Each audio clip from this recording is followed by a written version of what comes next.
Hi guys! For today's video, a day in my life. This is me, your ate Jen, ang inyong ate Jen na palangaram vlogger. So for today's video, so eto nga, pinasyalan ko yung aking mister dito at while waiting sa kanya, ay naisipan ko siyang i-video. So eto nga pala yung trabaho ng aking mister, ang paghahalo block maker.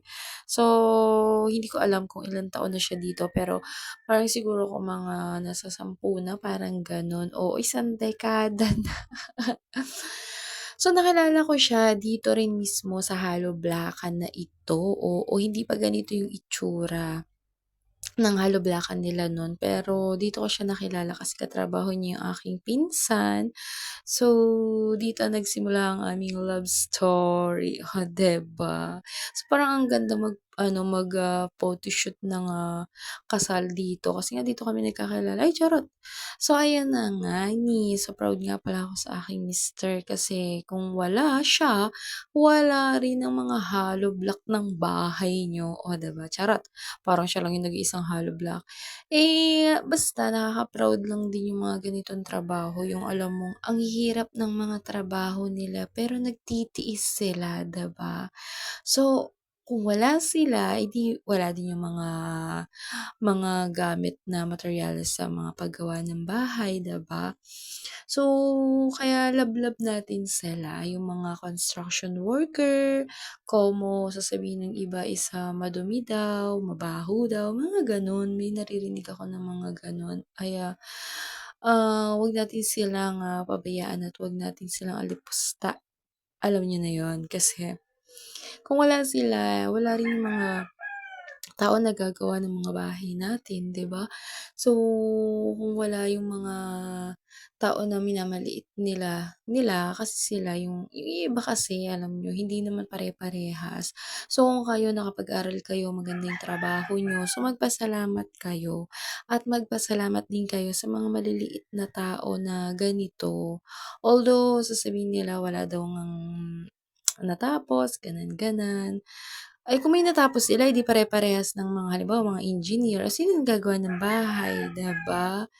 So, mahirap pero lumalaban ng patas sa buhay. 'Yun yung pinaka-the best sa sa hamon ng buhay, 'di ba? Yung wala kang tinatapakang tao, wala kang inaalipusta na tao, yung ginagawa mo yung tama, lumalaban ka ng tama. Kahit na minsan isipin mo, parang ang unfair ng buhay, 'di ba? Kasi sila, um may kaya sa buhay, mayaman sila, 'di ba? Pero siyempre, sabi nga kung wala ka, eh, wala sila, oh, 'di ba? Kaya masasabi ko lang ay salute at ingatan lagi yung mga taong ganitong mahihirap ang mga trabaho.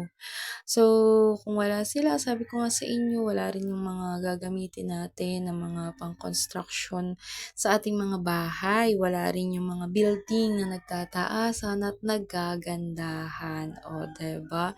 Without laborer, wala yan. So, tingnan mo, may machine nga pero wala namang gagawa kung wala ring tao na gagawa, 'di ba?